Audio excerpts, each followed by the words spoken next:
Yo, what's good? Welcome back to another episode of the Henny Nights podcast. As always, I'm your host, your brother Jay White. First things first, church announcements. Henny Nights merch. I know the last episode I said I was having some issues. Looks like that's been rectified. So if you order anything recently, you should be getting that here shortly. So I greatly appreciate that. I am still looking to do some new different styles with the merch. Gotta lock that down. So anybody that's been asking me for the shirt that I had on with Ye when he was at the VMAs with the Henny bottle, trust. I'm looking, trying to source it. I'm trying to get that right so I can get that out to y'all. But I really, really, really appreciate the support and y'all wanting to, cop some merch and cop some tees and everybody that's copped the hoodie and everything like that. I appreciate y'all. I appreciate y'all for showing love. Make sure that you subscribe to the podcast. Haven't said that in a while, but make sure you subscribe. Make sure you share with your people. I appreciate all the love and support on that. Just interact with the podcast, on the social media platforms as well, Twitter, Instagram. I mean, it's all under my page. But yeah, just continue to interact and continue to share the podcast and subscribe wherever you listen to podcasts at. I greatly appreciate that. So with that being said, I want to shout out to all the women with brown booty holes. Y'all are appreciated. Y'all are loved. Y'all are seen. And Jay White care about y'all. I don't know why everybody is so up in arms about, sexy red. You know what I'm saying? Talking about her booty hole brown, but it is what it is. Like, bro, we grew up on way crazier shit. Matter of fact, Murphy Lee, one of my favorite rappers from the crib, nigga said, "Show me that big old brown booty hole," and went on to say, "Let me record it like a studio." Come on, bro. We ain't always had the best lyrics out here either.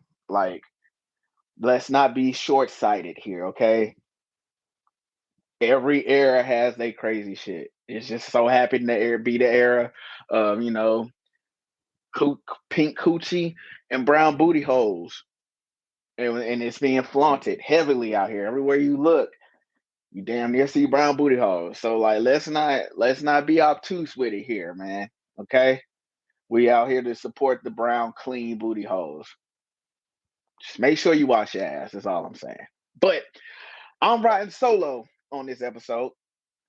Uh, a couple story times with Jay White.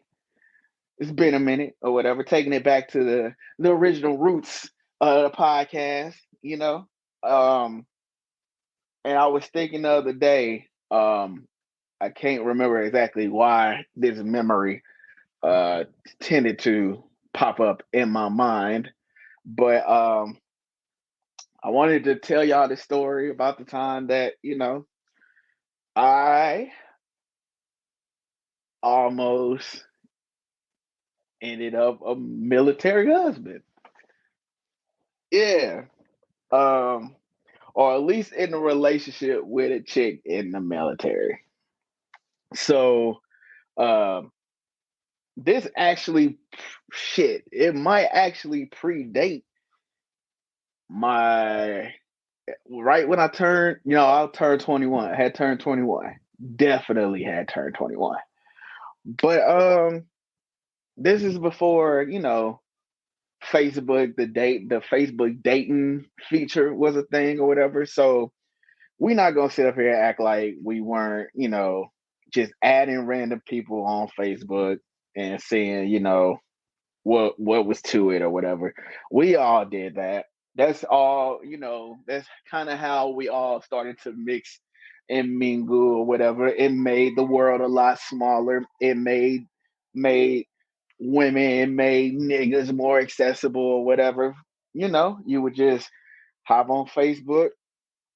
This is when they were letting high schools in the club and shit. And you scroll down the list of high schools. You clicked on the high school and you went through the list, and you was like, "Oh yeah, she a baddie, she a baddie, she a baddie." But fast forward it a little bit, a couple years later, and Facebook is the wild wild west now. And I was promoting events at the time.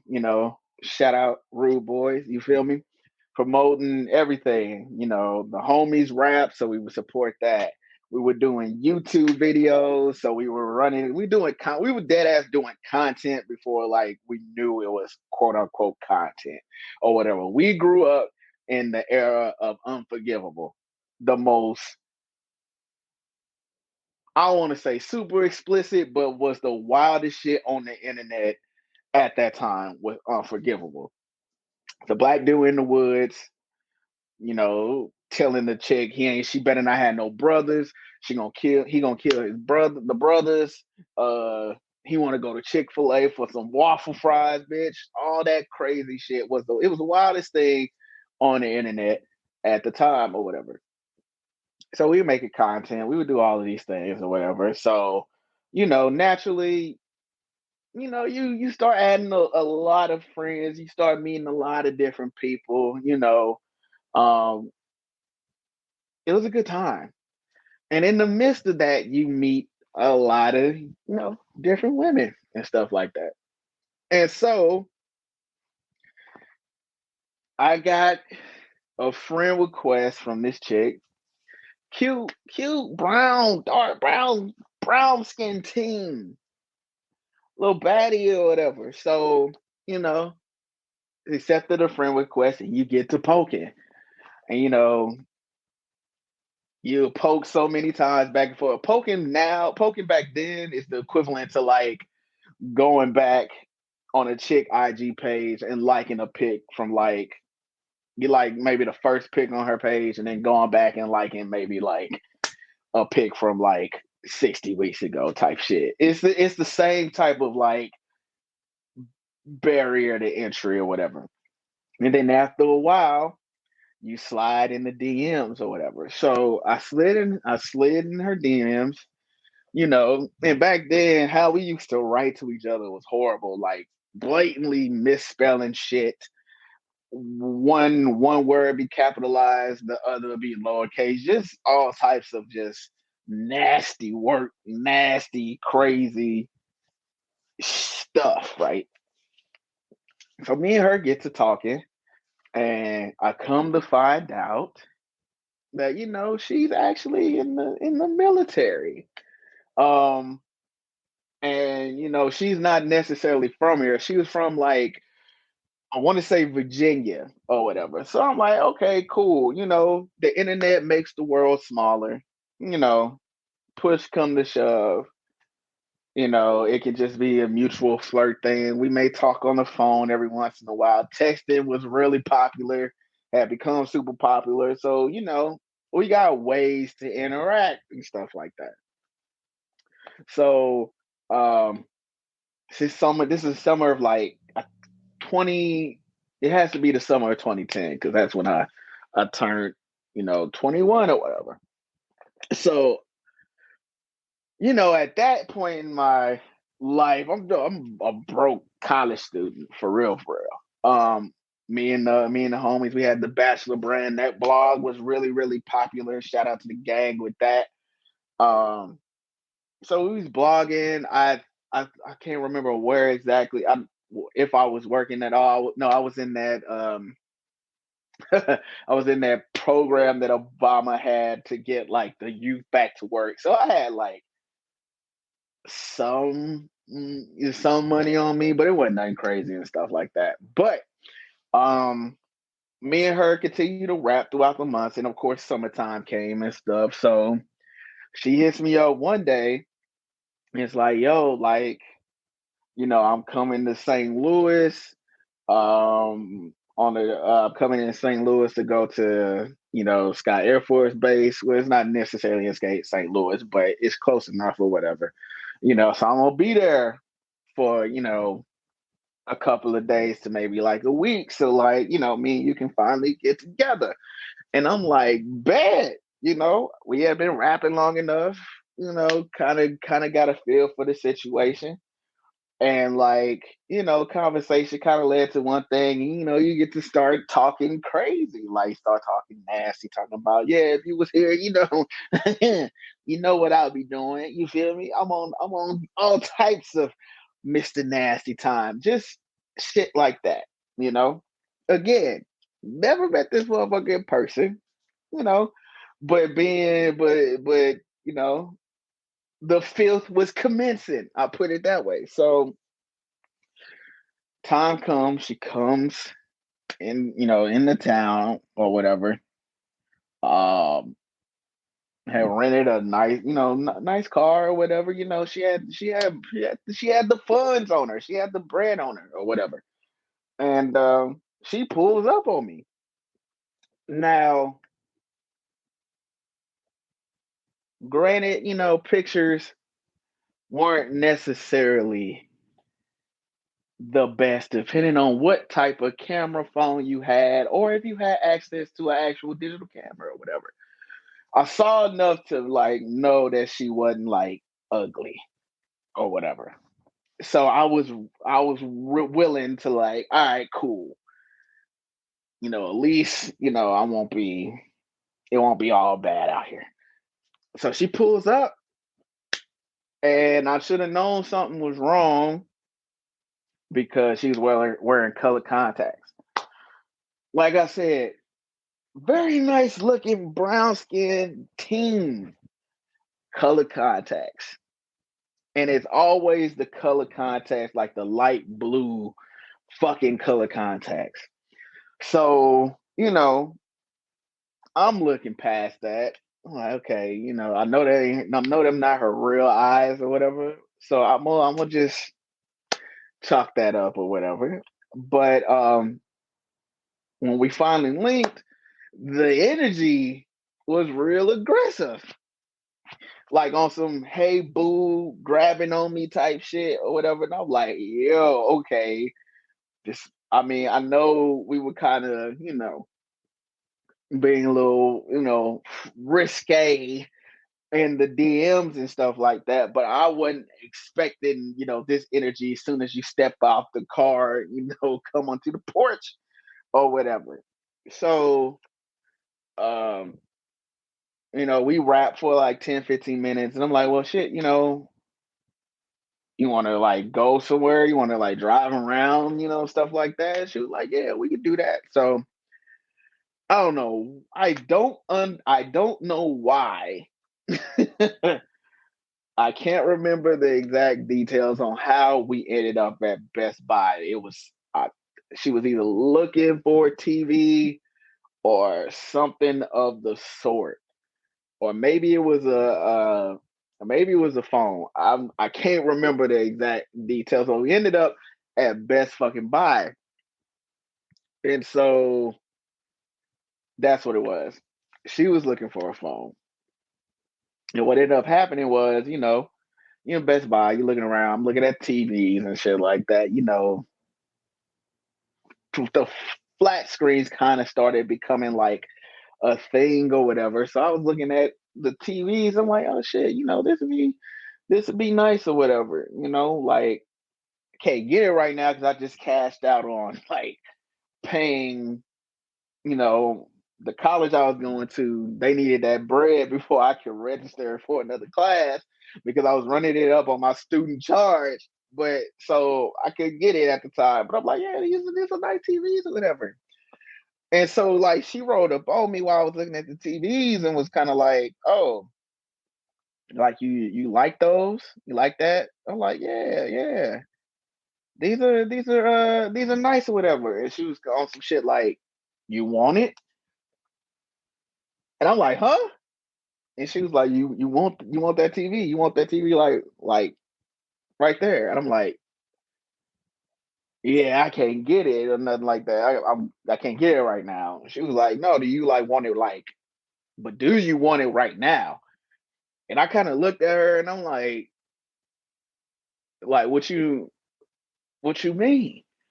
And she's like, I'll get it for you right now if you really want it.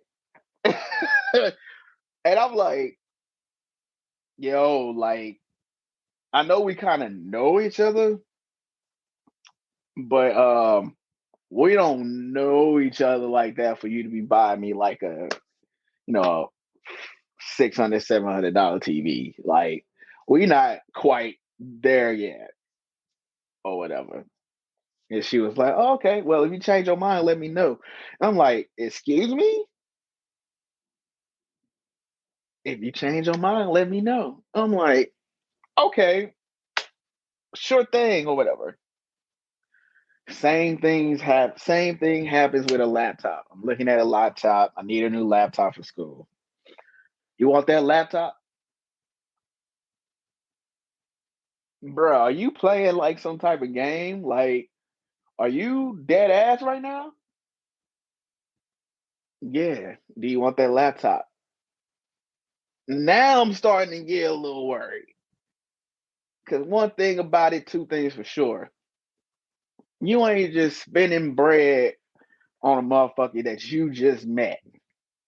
There's gonna be some strings and some negotiation going on and some attachments to that shit. You ain't just buying motherfuckers that you really just met for the first time in person a $600, $700 TV or $800, $900, MacBook and shit like that. Like, what are we doing right now? Same thing with a digital camera. So eventually, I'm like, yo, like, okay, this, this chick is weird. She weird. She weird. She weirding me out, type shit. So she got what she came for, or whatever, and we're leaving. We're leaving Best Buy, and we're heading to get something to eat or whatever. And like we end up having a conversation in the car, and she kind of like, do you like me? And I'm like, I mean, so far you cool. Like, I don't know what that was back there at Best Buy if you wanted to like buy every goddamn thing. I mean, I granted y'all be getting money, like, whatever whatever y'all getting in as far as like a stipend or however that works. I'm not too familiar with it like that, but I know y'all be having shit here and there, but I'm not sure what that was back there. And she was like, well, I like you, so like I wanted to buy you some shit. And I'm like, but like we just fucking met. Like in my mind, I'm like, bro, you giving me weirdo vibes, but like I'm trying to be cordial, you know what I'm saying? Like it's not like I'm driving my shit, this is her shit or whatever. So I gotta play it accordingly. I gotta play it right or whatever. And so finally I'm just kind of like, yo, like, so what you want? Like what you want with me? Like you come through with your color contacts and shit. You wanting to drop money on me like that? Like what? Like what is this? Like what's the catch? And she told me some real shit. She was like, "Yo, like we've been kind of rapping through messages and whatnot and stuff like that. Like I like you like that." I'm like, but we ain't never hung around in person. It was hard for me to wrap my mind around that shit. I couldn't my mind wouldn't allow me to compute the fact that like, and I know this now that I'm older or whatever, but at the time it was like my mind wasn't like downloading the information enough for what was being said to me to understand that like there are people out here, men and women, that will spend that fucking money on you. Like that's the whole thing of like sugar mamas, sugar daddies, and sugar babies. Like you give me your time, you know, you fold me into the mattress or whatever, and like I'll cash out on you. But like we was around the same age, so it was it was super fucking weird to me or whatever. But she was on some shit like, you know, I like you, and you were saying, you like those things in the stores, whatever, and I'm willing to cash out on you. And I'm like, mm, I couldn't get over the fact that like there was a catch to it. So, we hung out, went out to eat or whatever. And like, I came back to the crib, or whatever, and she was like, so what you on, tonight or this weekend? And I'm like, well, tomorrow, it's Friday or whatever. And typically, shout out to 609, you feel me? But typically must go to 609 was a lounge here in the St. Louis area or whatever, in the Delmar area, if you will. And that will be the kicking spot you go to, on Friday. That was like the Friday night black version of Cheers or whatever the fuck you want to call it. So I'm like, yeah, usually on Friday, we go to 609. And she was like, okay, well, I want to go with you. I want you to show me around. I want you to show me off. And I'm like, bitch, what movie are we in right now? Like, what type of timing are you on or whatever? But I couldn't say that. I just had to like go with it. I'm like, okay, cool. Um, yeah, we head out around 9 or 10 or whatever. So if I go with my homies or whatever, we can all go together as a group or whatever. So when if you want to come through, uh, cool, we can go out. And she was like, all right, cool, or whatever.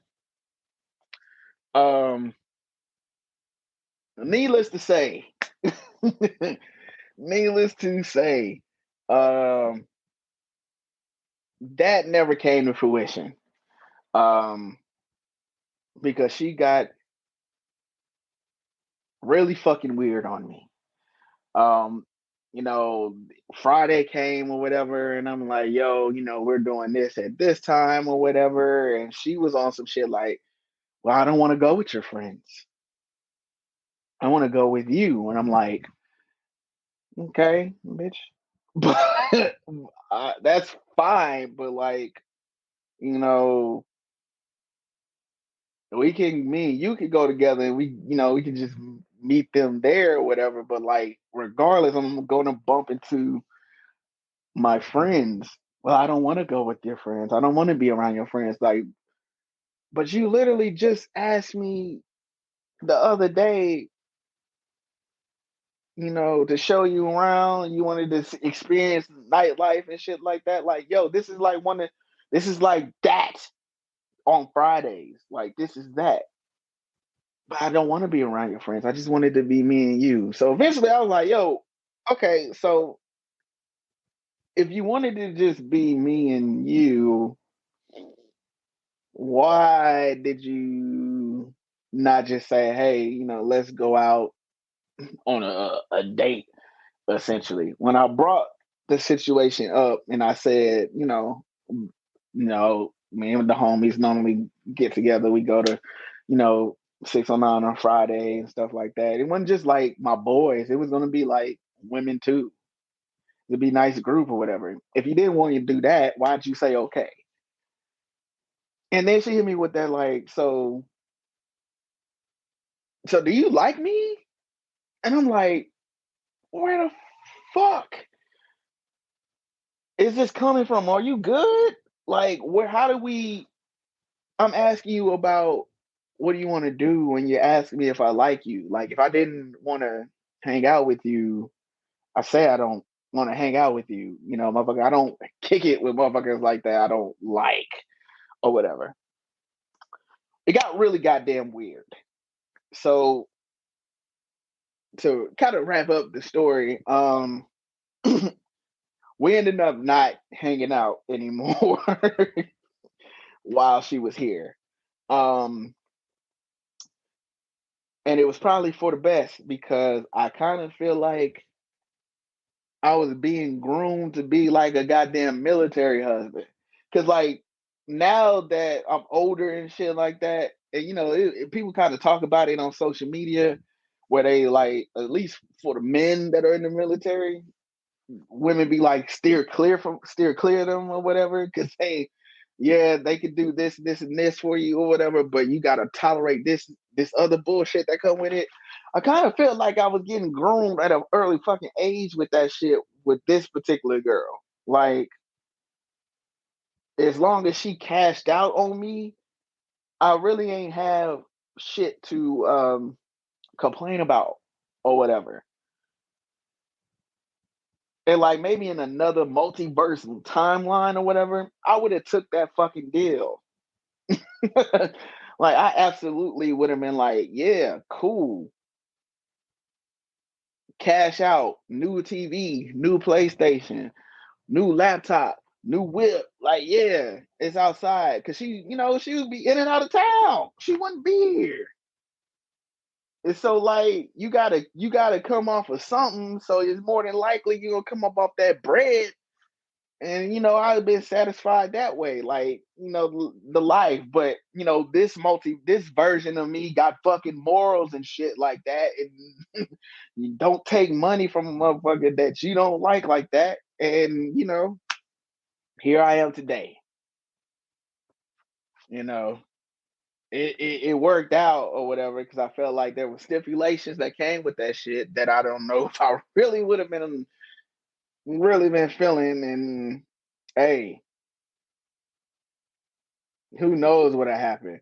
A bitch that wear color contacts will fucking bite you. I fully believe she will bite you. She's a biter, a biting bitch. That's what she. I swear. So in essence, I dodged the bullet. I maybe heard from the girl maybe once or twice as the years went by and as I got older.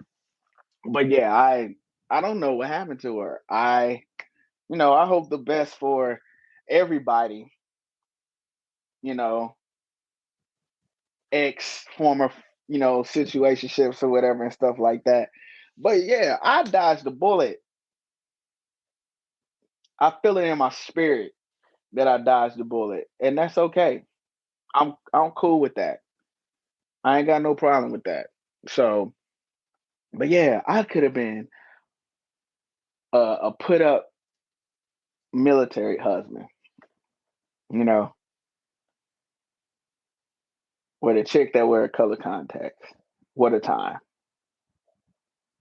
Life be crazy like that though. Life be wild like that. Um, so yeah, before I get out of here, um, always hit y'all with a Jay White question, a question that somebody asked me. Um, whether it be in the DMs or some of them started to email me. So I really, really appreciate that. And put it like in a messenger on Facebook and stuff like that. I gotta start checking that shit more. But yeah, if you ever want to send me a question, feel free to DM it to me on Instagram, Twitter, Facebook, or email it to me. My email should be in my Instagram as well. So I appreciate that. So the question was, when did I start smoking and or doing edibles? So it's gonna be a little rehash of a previous story, but I'm gonna try to tell a quick version of the shit. So I actually first smoked for the first time in high school, cool or whatever. Um, didn't really do it that much in college or whatever. A lot of my friends really picked it up in college, and as they got into their careers and shit like that. I'm the first to fucking fully say that I am a motherfucker of convenience. Like, I will pay for convenience 10 times out of 10. Like, niggas be sitting up on social media arguing about, as a man, how can you sit there and call AAA to fucking to come change your tire if you get a flat tire? Easy, nigga. I pay for it. I pay for it. Therefore, I will use it. If I'm on the way somewhere important Guess what the fuck I'm doing? I'm pulling out that AAA card, that 7-year membership card that I got, and I'm calling AAA to come fix that shit. I will pay for convenience. I don't give a fuck. And the same goes with smoking. The barrier of entry was learning how to roll that shit. I had no desire to learn how to roll that shit. So, thus, the creation of edibles and pre rolls and my pen have been a godsend to me. Have been a godsend. You feel me? So, my very, very first true edible experience. Now, I had an edible experience in LA when I went to LA for the first time. And, like, you know, nigga ended up stuck on the couch. Cool. It was me and the homies. Shit happens, whatever. But like my really, really fucked up experience where I got dumb high. It was 420. Um, my plan was, yo, I'm gonna go buy this cookie. Go buy this cookie off my homeboy. Um, and I was working a stressful fucking job at the time too. Go buy this cookie off my homeboy, and then when I get off, I'm gonna take that motherfucker. I'm gonna go get some good ass food, and I'm gonna see where it take me. So I went and picked up the cookie for my homeboy. Went back to work because I did it on my lunch. Went back to work, worked, got off. I took a piece of the cookie, and I went and got something to eat. And so, like, this is like my first hoorah into this world or whatever. My first venture into this world or whatever. And so I didn't know no better. So I'm like, I'm not feeling this shit. Something must be wrong. And I decided to take another piece, which happened to be a big ass piece out of this edible, out of this cookie. So I got to the crib. I'm getting ready to bash my food. I'm like, I'm just gonna chill out. I'll never forget this. I'll put on I'll put on um 50 Shades of Black, right? The like spoof movies of 50 Shades, the spoof movie of 50 Shades of Grey that had Marlon Wayans in it, right? Movies got awful or whatever. But whatever, I'm chilling. I kid you not, like maybe 30 to 40 minutes into watching the movie, I start dying laughing. Like face soggy as a bitch, just fucking dying laughing. Like, like when you drunk, like for the people that drink, when you drink and you on that level and you have to go to the bathroom to like, yo, get your shit together.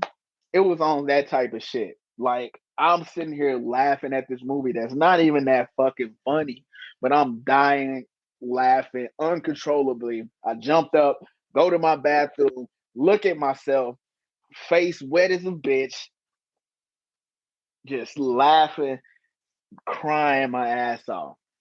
Like, and it got to the point where like I had gotten so fucking high that I started cleaning shit for no reason because I thought like my folks was I thought my folks was gonna come, come check on me and see that I'm high. So I was trying to like do shit that would make me look less high. So I started cleaning shit. I started vacuuming and shit.